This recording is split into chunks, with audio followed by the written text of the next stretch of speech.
di, yun na nga, nung nag-apply ako, napasubo ako, and I encourage each and every one of you, kayang-kaya nyo mag-aral doon, maniwala kayo sa akin. Simple lang ho ng mga tanong, online pa.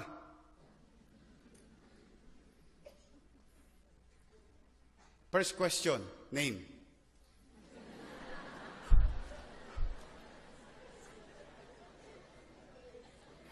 Address. Pagka hindi nyo pa nasagot yan, ewan ko na lang. The second page of the question, and I would like to share it to you, how hard life, and if you put yourself in a challenging situation, ikaw nag-challenge sa sarili mo, be aware and be ready because you're challenging yourself. No? Edi nung sumunod doon, meron doon tinatawag na essay. Hindot, yari na.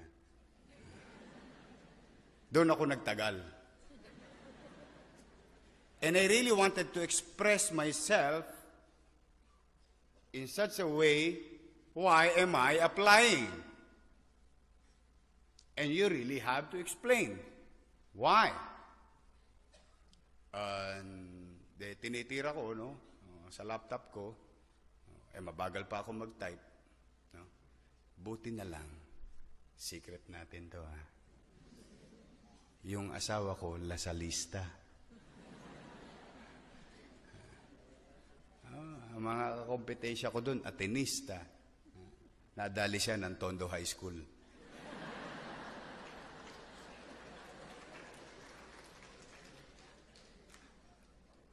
I think about 1 o'clock in the morning, tumukod ako. Here comes the principle in my life also. He who asks question is a fool for that moment. He who does not is a fool forever. Confucius said, not me. So, nung medyo tumutukod na ako, Mami, ano bang sasabihin ko? Kasi kinakapos na ako. 500 words. Nakaka-250 pa lang yata ako. So, katulad, same attitude, same mindset, wala namang mawawala sa atin. Just keep on trying. Di tinira ko. Kulang 500. Sinamit ko. Di bala na Diyos ang inchik, tapos na. Di intayin ko na lang.